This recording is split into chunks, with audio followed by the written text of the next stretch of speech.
disaster came to a world ruled by dinosaurs.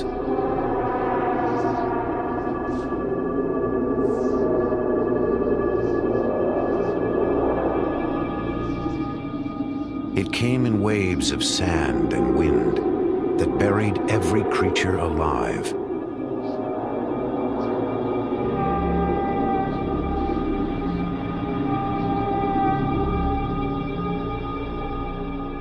For eons, the dinosaurs lay entombed in a place that would one day be called the Gobi Desert, in a country named Mongolia. Among the dead was one of the strangest dinosaurs that ever lived. It was called Oviraptor. It was swift, smart, lethal. Now only bones tell us about its life and the vicious world it lived in.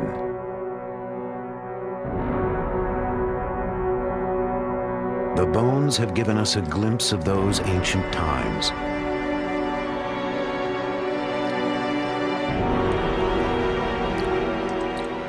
A dim reflection of life before history.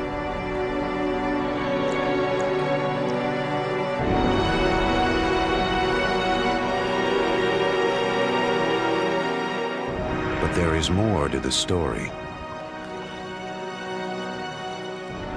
Still hidden in the vast emptiness of the Gobi. Now, an ambitious expedition is traveling to that distant desert to uncover the secrets of the Oviraptors' world.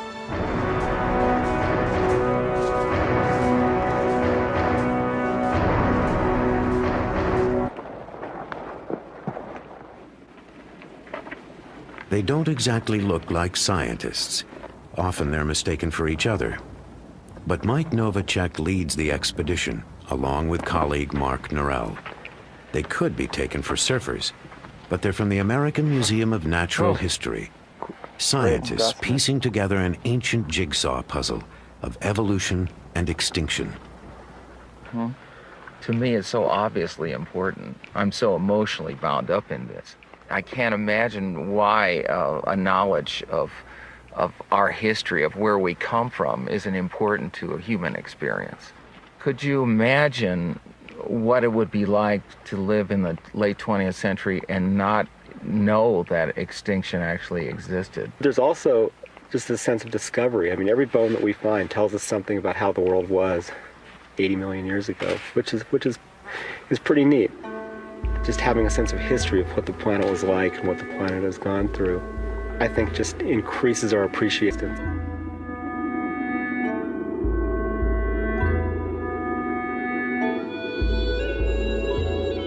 Mike and Mark are about to journey to the sun-scorched Badlands of the Gobi. It's a desolate area, 500,000 dusty square miles of sand, scrub, and red rock cliffs.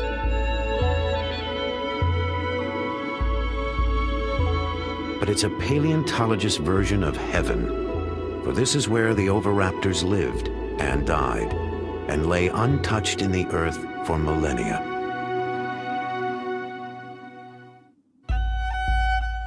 Then in 1922, one of the most famous scientific expeditions in history wound its way toward Mongolia's dinosaur graveyard.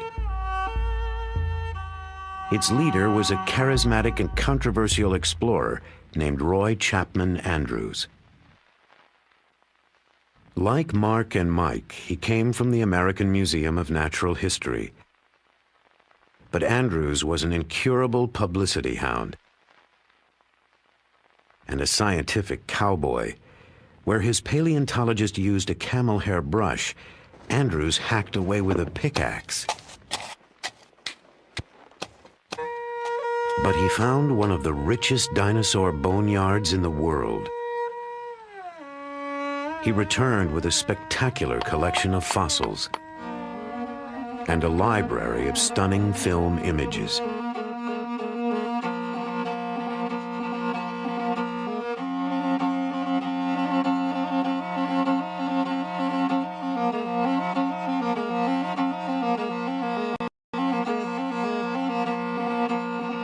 But in the 1920s, communists seized power in Mongolia. The open door to the west slammed shut. For the next 65 years, the fabulous fossil fields of the Gobi were forbidden territory.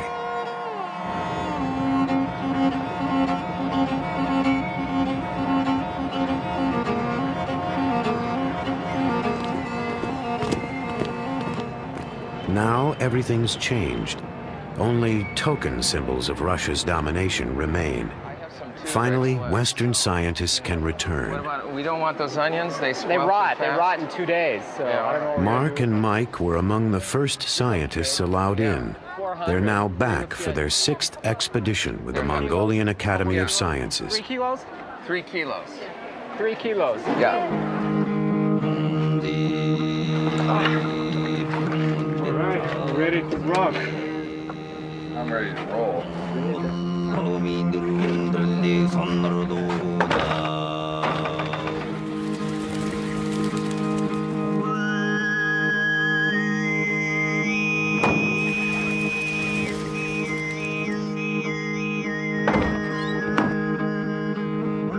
They have just enough supplies for a short month and a long way to go, retracing Andrew's footsteps on their way to one of the richest concentrations of fossils in the world, a place called Ukatolgad.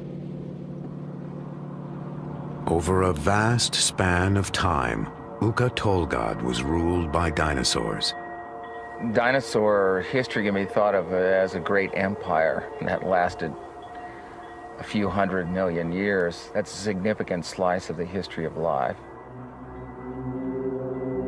Imagine that time from the moment the dinosaurs appeared till now is a single day. At midnight, dinosaurs first walked the earth. They're flourishing at noon. They don't go extinct until 5 in the afternoon. Time passes. The first modern man finally appears a minute and a half before midnight. All of our recorded history takes 3.5 seconds.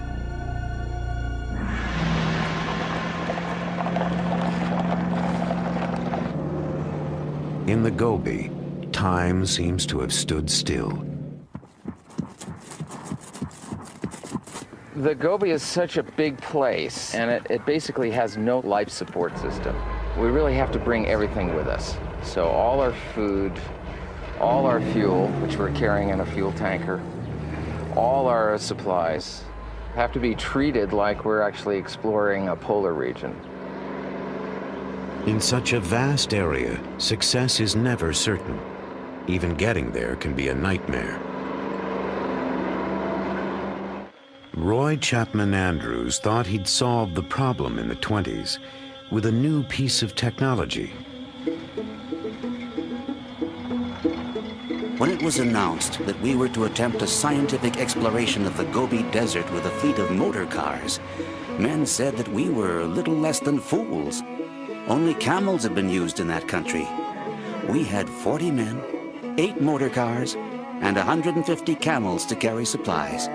It was the biggest land scientific expedition ever to leave the United States. Roy Chapman Andrews. From China, Andrews headed northwest. He left Peking, then crossed over the border, and drove deep into the parched heart of outer Mongolia. Mongolia, a land of painted deserts dancing in mirage. Mongolia, a land of mystery, of paradox and promise. A thirsty land, a land of desolation. Gazelles, wild asses, and wolves ranged the marching sands. Few explorers had been there, and they brought back tales of thirst, cold, and hunger. But Andrews found one more thing: mud. Our average speed was only 4 miles an hour. Rocks, ravines, washouts, and ditches followed one another in rapid succession.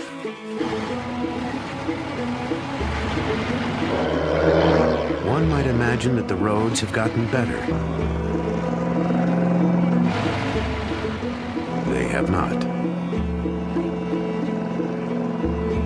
And even modern Jeeps aren't built for a desert like the Gobi. We have an electrical problem, and we don't know what it is. It's not a very complicated wiring plan. A Russian Jeep. It's not like a Japanese or American car.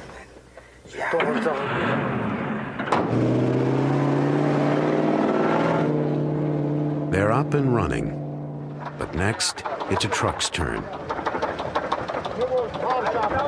Piston, huh? We think it's piston number 6. A critical breakdown could have severe consequences. End of the expedition, if not the end of our lives. Maybe we'll make it. Oh, God.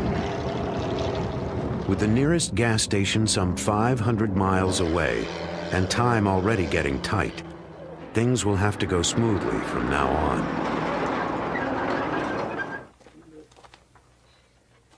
Oh, we're having some mechanical problems.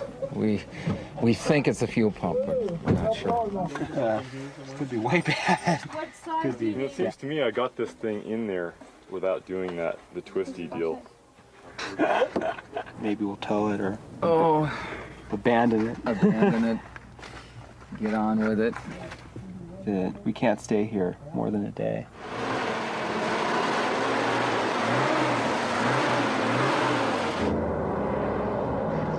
After more than 12 breakdowns, the vehicles all decide to run at the same time.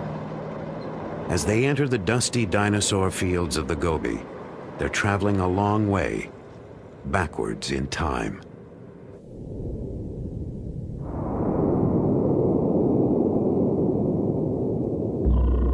Dinosaurs first appeared some 230 million years ago in a world with a different face. The creatures were thriving 100 million years later as South America and Africa split apart. About 75 million years ago, in the late Cretaceous period, dinosaurs began to disappear, leaving only bones behind. Their bones were more motionless than the continents. Then in the 1920s, Roy Chapman Andrews came to a remote place in the Gobi Desert he would name the Flaming Cliffs.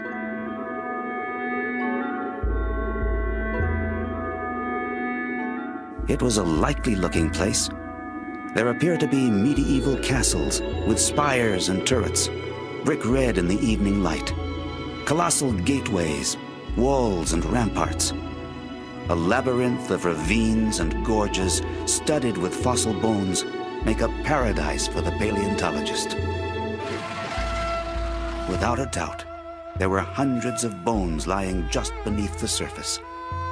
But where? If only my eyes could pierce that baffling surface and get a glimpse of what lay concealed. Within minutes, they were finding fossils. Andrews and his team had stumbled onto the mother lode of dinosaur bones. They discovered the remains of some 200 different animals, many of them completely new species. The fossils revealed a world that Andrews found alien and terrifying.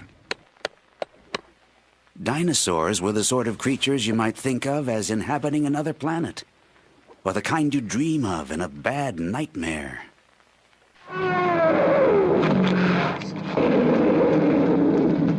It was an image our culture nourished for generations. Dinosaurs were fierce, monstrous, and not all that bright.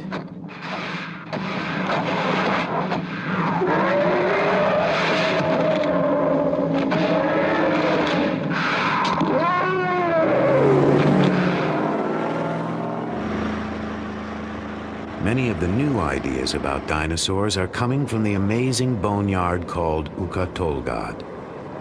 The team discovered the site 3 years ago, Now, to get to the dinosaurs, all they have to do is find it again.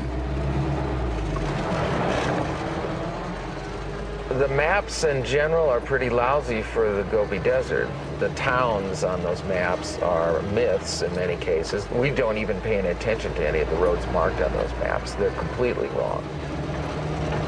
Even a satellite tracking system doesn't always help.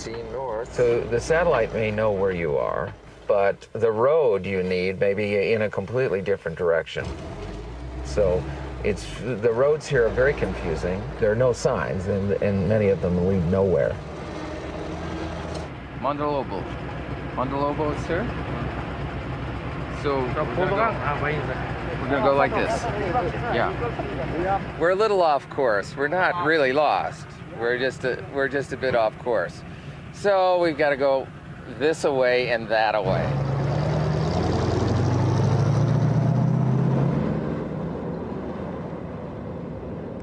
At times, you have to go in circles to move forward. Roy Chapman Andrews, too, spent more than a few days wandering the Gobi. But in the end, he blundered into a discovery that stunned the world. A member of his expedition literally stumbled across a critical link in the great chain of being. On July 13th, George Olson reported that he had found some fossil eggs.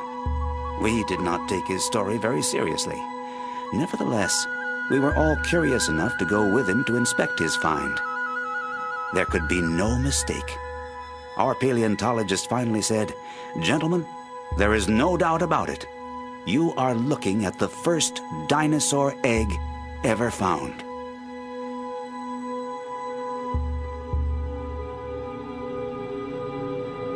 The discovery made Roy Chapman Andrews a national hero. But the eggs were not alone. Lying above the nest was a bizarre skeleton, a bird-like dinosaur unknown to man. It had apparently been caught in the act of murder, stealing the eggs. So it was forever cursed with the name Oviraptor, Latin for egg thief. It would be years before we discovered the strange truth about the animal called Oviraptor.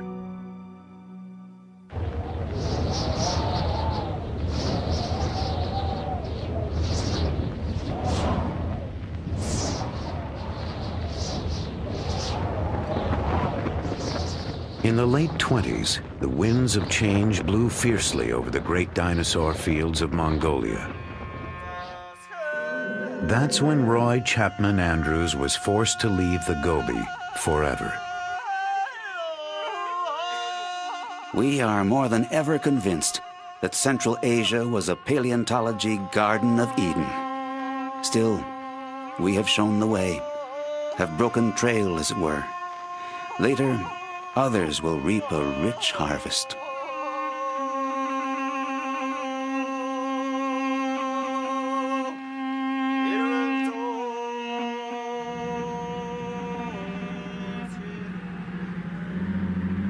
Decades later, Mark and Mike are hoping to find the treasures that Andrews left untouched in the sand. After more than a week in the blistering Gobi, they finally reach their goal, the brown hills of Ukatolgad.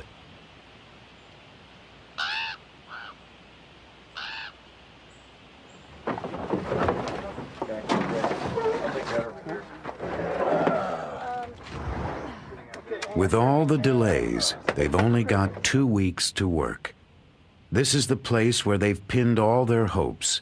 With luck, a year of shifting sands has exposed more bones. But even here, there are no guarantees. It is possible to fail in the Gobi. It's a huge area, a huge tract of land. There are lots of rocks, but they don't all contain fossils. You can drive to what looks like the most tantalizing set of Badlands you can possibly imagine and not find one scrap of bone. It's a treasure hunt in a way, and it is sort of like finding a needle in a haystack.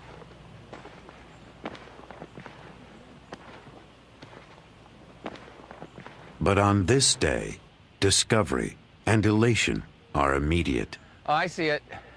Yeah, oh, ooh, wonderful. Jeez, that's nice. There's the claws. Nice. The side of the skull here. These are the teeth sticking You can up see these right teeth, here. yeah. Each one of these is a socket for a tooth. Yep. Pretty big. This is the hand claw. Okay. Has this big thing right here on it. Retractor bulge. And it's a hand of an Oviraptor. Got medium. They've hit the jackpot. Among their first finds are Oviraptors, the creature Andrews knew as egg thief. That's it. Nice. Yeah, this is an Oviraptor. Here's a big manal. Considering that Oviraptor is one of the rarest dinosaurs in the world, and there've only been a handful of specimens found before we discovered this place, where we found 25. I mean, today we found at least 5 just in the first 20 minutes. This is really not what paleontology is like. Most of the time, you don't go find 12 skeletons in a half an hour. There's another one right there too. Yeah. Each one of these little mounds of little white flecks sticking out there, that's the eroded rubble of The sands of Ukatolgad, moving toward a tragic destiny. I think this was an oasis 80 million years ago.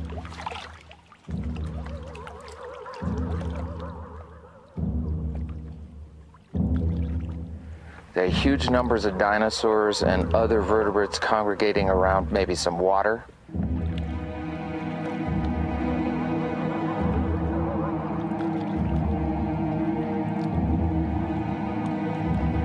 And on occasions, not just one event, but on several occasions, these animals were buried in these sands.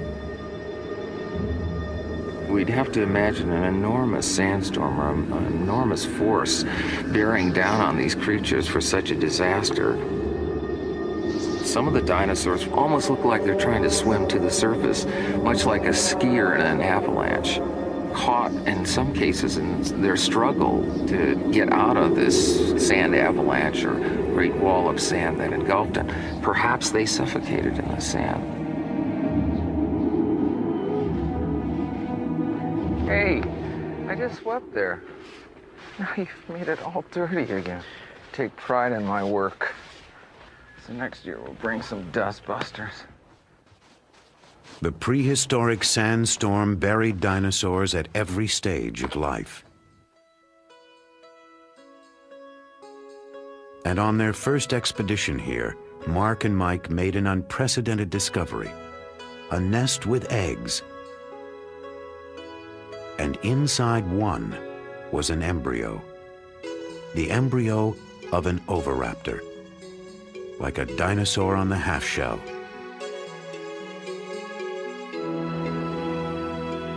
Here was the vicious carnivore, the egg thief, just a tiny baby about to hatch.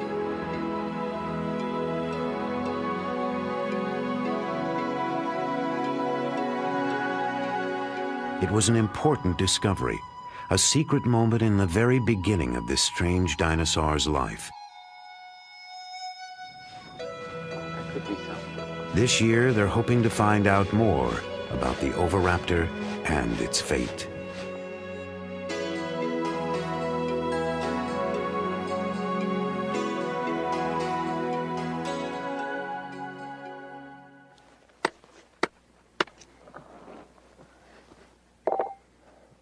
There's growing excitement on the far side of the ridge. They think they found a completely new kind of dinosaur, a relative of the Oviraptor, and it may shed light on what ultimately happened to the dinosaurs. We have no idea what this is. It's a really big animal. It might be something new. This specimen has a lot of important implications that go beyond just being a really beautiful object, so it's exactly what we wanted to find. We hope. The skeleton is what's important. Mark and Mike believe that these bones may help prove an exciting theory, that some dinosaurs actually evolved. they evolved into creatures that are still alive today. The bones tell the story. There are uncanny similarities in the skeletons of certain dinosaurs, like these.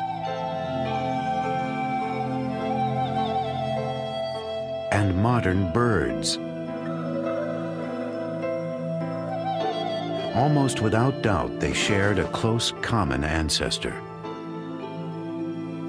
And each new find may help prove that dinosaurs did not really go extinct, that birds, in fact, are dinosaurs.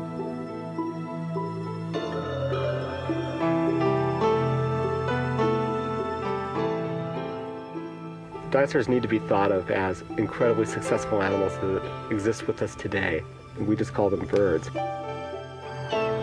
Our skies are filled with dinosaurs.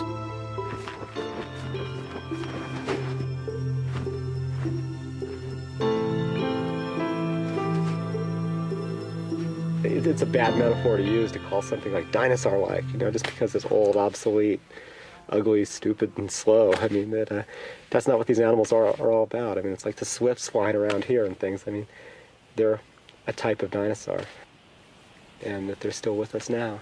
And the closest relative to birds is these small carnivorous dinosaurs that we've collected in these red rocks.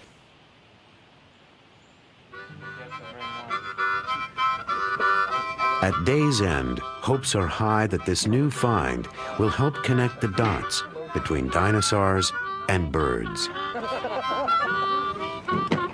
The feeling of anticipation is palpable, if not always exactly in key.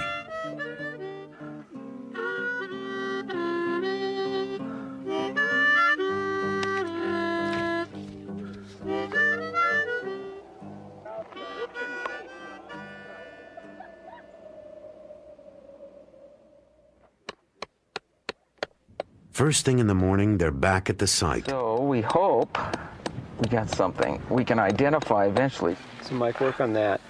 Kill that beetle while you're at it. Here we go, Mark. Okay, pry it out. As they pry the rock open, they sense trouble. Hello. Look at that. Yeah. I don't know what that is. We're a bunch of scutes, maybe. I'm afraid to say. Could it be a theropod with arms? No. Well, there could be, but It's not known to science. I think what we're looking at is that there's a dead theropod right there that's gone, and we're excavating an ankylosaur. And the ankylosaurs are among the most common dinosaurs around. It's not a new dinosaur at all. It's not even related to birds.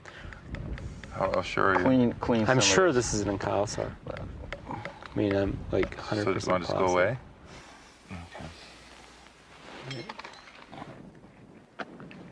What they want to do now is give up. All that work.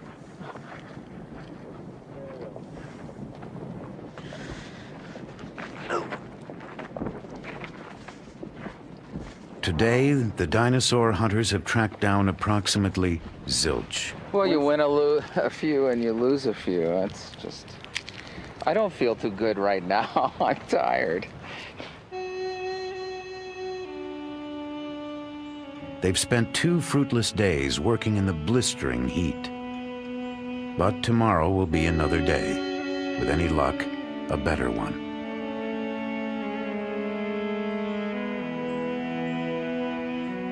Instead, nature decides to add insult to injury.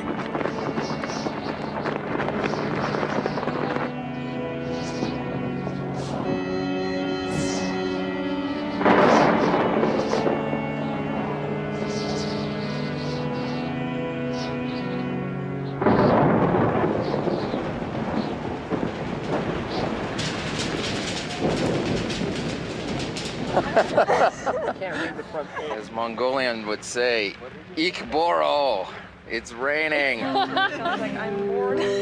Yeah, it sounds like I'm bored, yeah.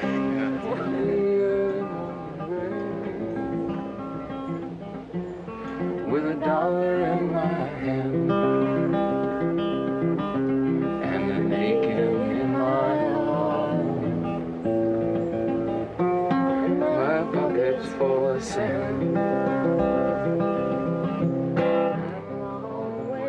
The sun burns off the disappointment. It's a new day and a new dig. This find is not a new species. It's not related to birds, and it's not an oviraptor. But it probably was the oviraptor's prey. It's an animal called Protoceratops. They called these guys the cows of the Cretaceous.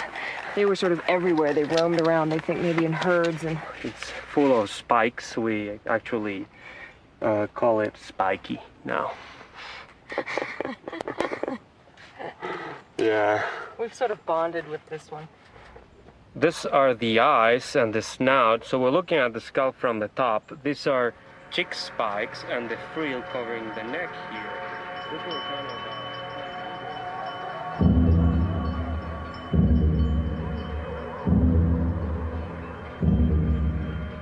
Protoceratops was a bizarre dinosaur.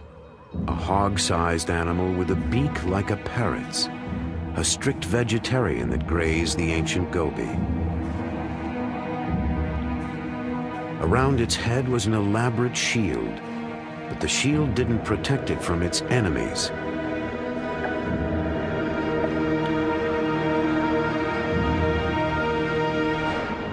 Enemies like the Oviraptor.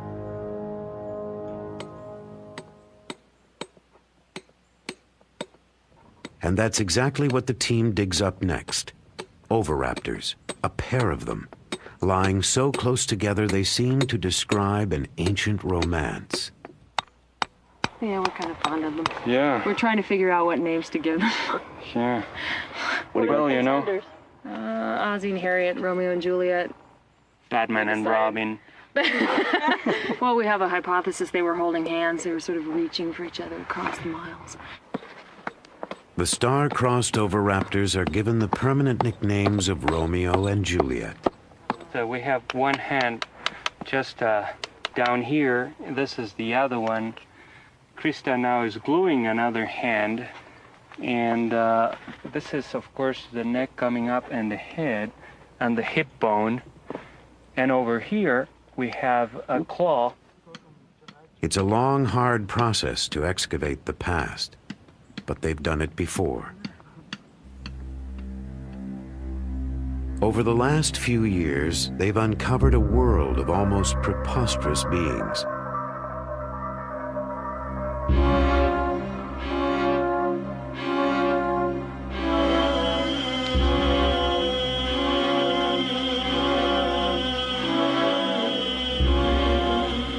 Some are related to birds. Others are even related to us. Our tiny ancestors, mammals that lived alongside the Oviraptors. Most of these mammals were small, like early mice and shrews. But these insignificant creatures gradually evolved into all the mammals of our world. The cats, the aardvarks, the whales, and even human beings.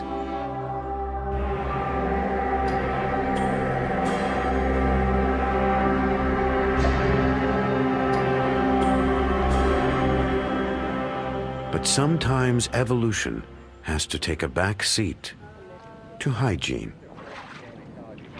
We don't have much water here, so it's kind of hard to keep things clean. I thought I packed more shorts. For some reason, I messed up. I've got these on delicate. Yeah, personal grooming is a passion of the camp here. The team spends a lot of time making sure that they're groomed, looking their best at all times. Because you never know, there may be some formal affairs in a nearby village that you might need to attend.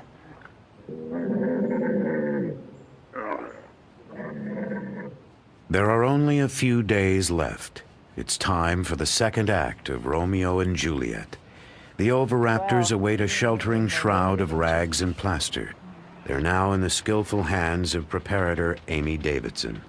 I love skeletons. I actually never was that into dinosaurs as a kid, but I've always loved bones. And I have a background as a sculptor, and I've always admired the skeletons that we all have inside us as some of the most beautiful sculpture on Earth. And these fossil skeletons look almost as well preserved as yesterday's camel skeleton, but they're a dinosaur, you know.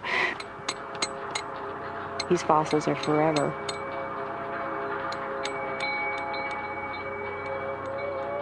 It almost lasted forever. For 80 million years, Romeo and Juliet lay together, reaching toward each other in death.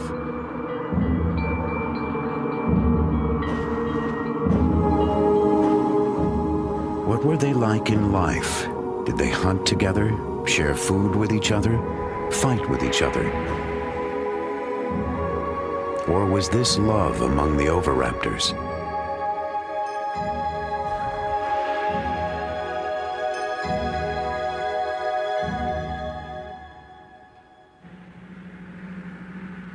Scientists may never know for certain if the bird-like Oviraptors fell in love. But now there's a new find that digs even deeper into the private lives of the dinosaurs. A place paleontologists usually enter only in their best dreams. Oh yeah, it's farther down. They've discovered another Oviraptor. And then, in the dirt below the skeleton, eggs. An entire nest.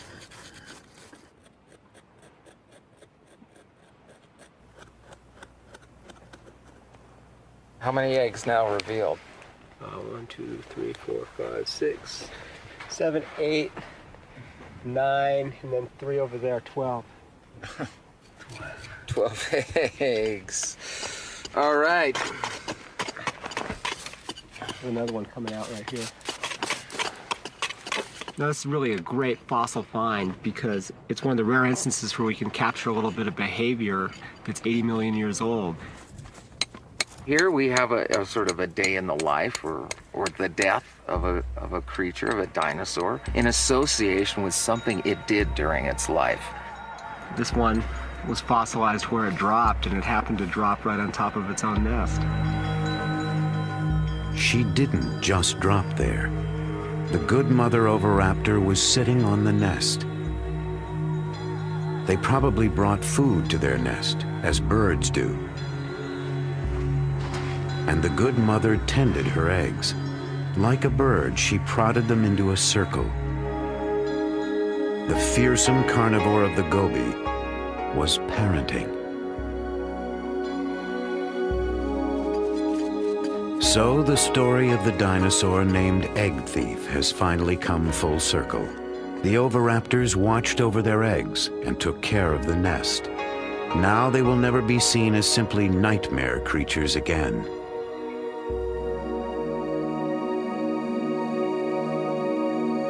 The dig has been everything the team could hope for. But to see what they've really got, they have to get all the fossils safely out of the ground, and then take them on a trip exactly halfway round the world. Sheathed in plaster, Romeo and Juliet are now heavy, but dangerously delicate, like Rice Krispies wrapped in concrete. No, you went that way. Okay, go that way. Sorry, I thought you meant push backwards. Perfect. It's beautiful, Amy. More. Okay. Nothing came out. Yeah. All right, Amy. Yeah. So far, so good. Now they have to convince the good mother Oviraptor to come down from her hillside perch.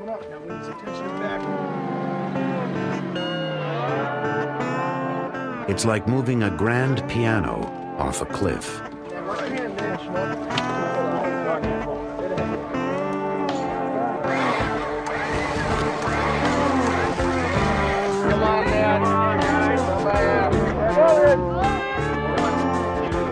Romeo and Juliet proved just as stubborn.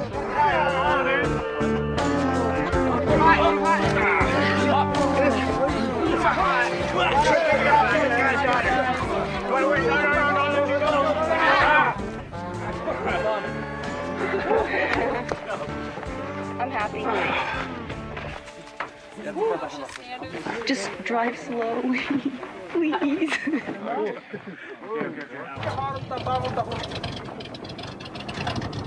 It's not there yet. Could get lost in the mail.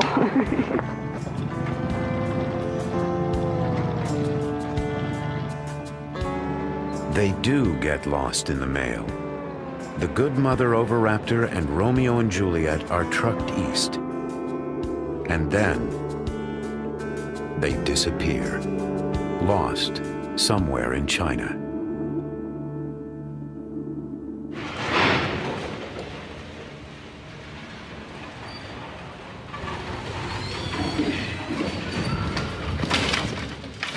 After 4 months bound up in Chinese red tape, the dinosaur fossils finally make it to their destination. The American Museum of Natural History in New York.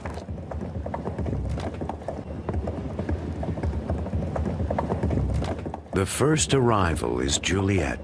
She's headed for Amy's lab, where if all goes well, they'll find out what ancient secrets lie beneath the recent coat of plaster. I'm really glad this is here. This is great.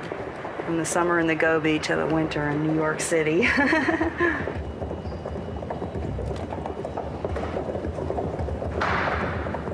Juliet is now a seasoned world traveler. After 80 million years of repose, she's the new kid on the block.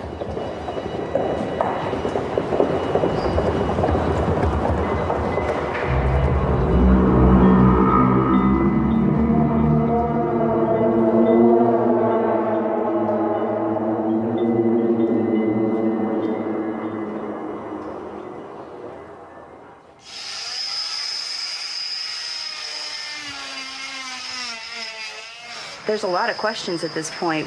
There could be anything in here. I have a feeling that this one's gonna be a nice skeleton. Oh, this is my guess. A nice skeleton, hopefully with a skull all laid out. It's pretty fun. And it's all mine.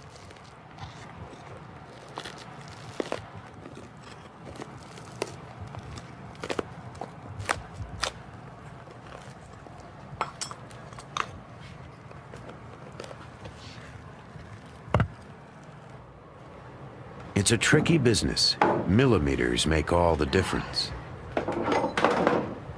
Yeah, this is good. I'm really glad I didn't saw through a bone in the process. It's weird. It's just opening this little window into this world I was living last summer. Yeah, this looks good.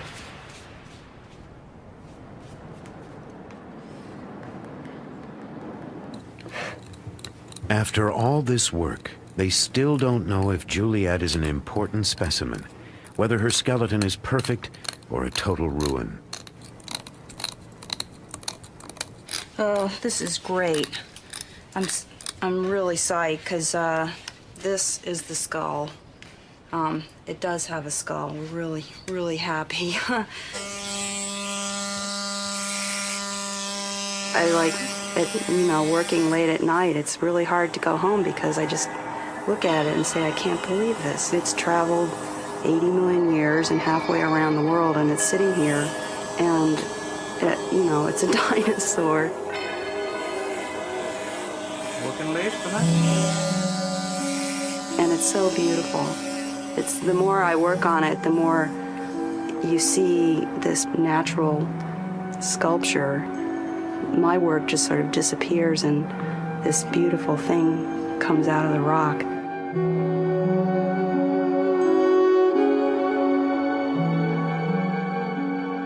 The process takes weeks.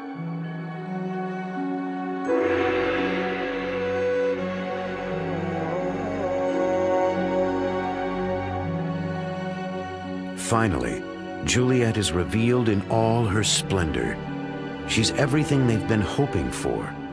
Perhaps the most perfect specimen ever found. A dinosaur for the ages. It's a beautiful fossil. In fact, I mean, I think that this is probably the best prepared and the best preserved Oviraptor that's yet been worked on from our expedition or even anywhere in the world. I think we're going to have to be able to relish in the fruits of last summer for many years to come. Makes you wonder what's still out there. She's more than a pretty face. These bones will help us trace the evolution of dinosaurs into birds. Meanwhile, Juliet makes a scientist dream about the world she left behind. I think what fascinates me is the broad picture. What was it like if you were flying in a little Piper Cub over that area like some of the bush pilots do over the Serengeti? What would it look like then? All those dinosaurs and the mammals and the lizards and the Gobi. After 6 long summers, Mark and Mike have uncovered the hidden secrets of the Gobi, making Juliet's world feel almost real. You could picture a lake, perhaps, and some cliffs, and a bunch of oviraptors on a cliff like a colony of seabirds, perhaps.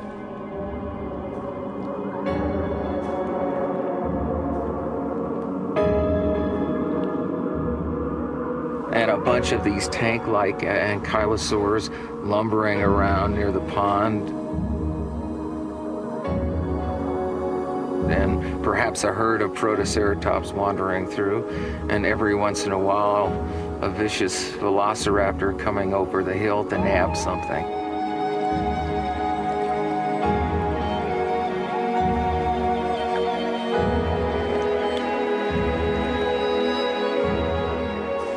And we can imagine the Oviraptors, Romeo and Juliet hunting together, and the good mother minding her eggs.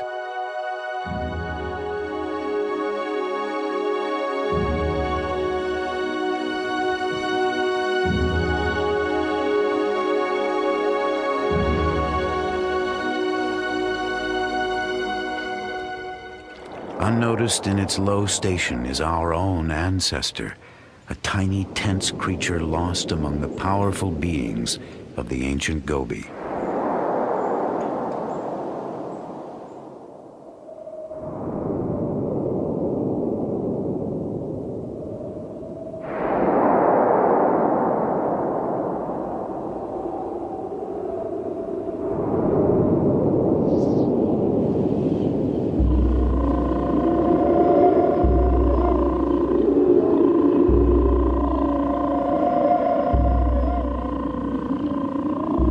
In the end, they would all disappear from the face of the earth, along with most of the creatures of their world.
From our perspective, of course, this mass extinction event is not a big problem because we're part of the group that survived and started evolving into bats and large hoofed animals and lions and tigers and bears, and ultimately humans. Ultimately, humans, like the Oviraptors and most of the dinosaur kingdom, may not be able to count on permanent residence on Earth. Every species that's ever lived has become extinct or will become extinct. And whether extinction is due to the total decimation of a population or whether it's due to the evolution of that species into another species, nevertheless, everybody becomes extinct eventually. So in that view, we've had it. Some species lived and then died out, a story like any other story. Others evolved, changed, and lived on.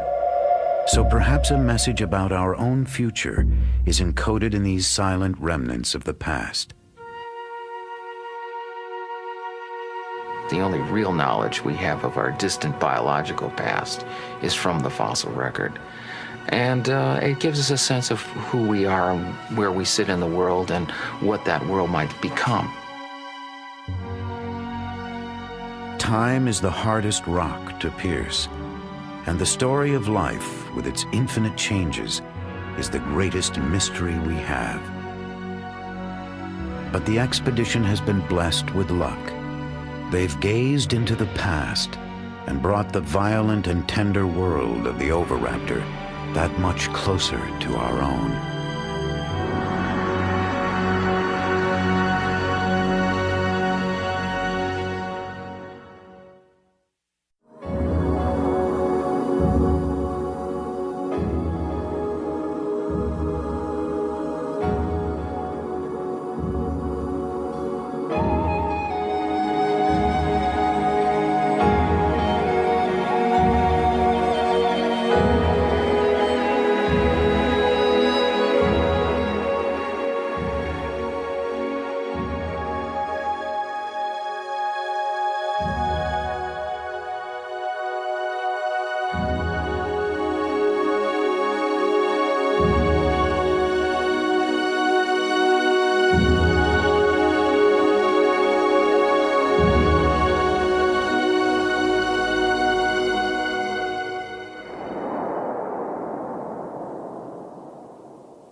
Years ago, disaster came to a world ruled by dinosaurs.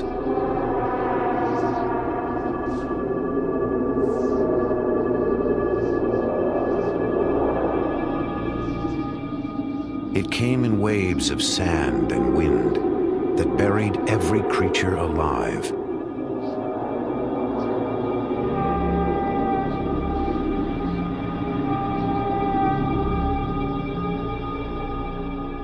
For eons, the dinosaurs lay entombed in a place that would one day be called the Gobi Desert, in a country named Mongolia. Among the dead was one of the strangest dinosaurs that ever lived. It was called Oviraptor. It was swift, smart, lethal. Now only bones tell us about its life and the vicious world it lived in.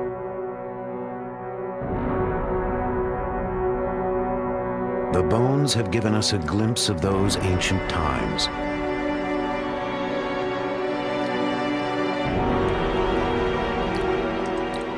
A dim reflection of life before history.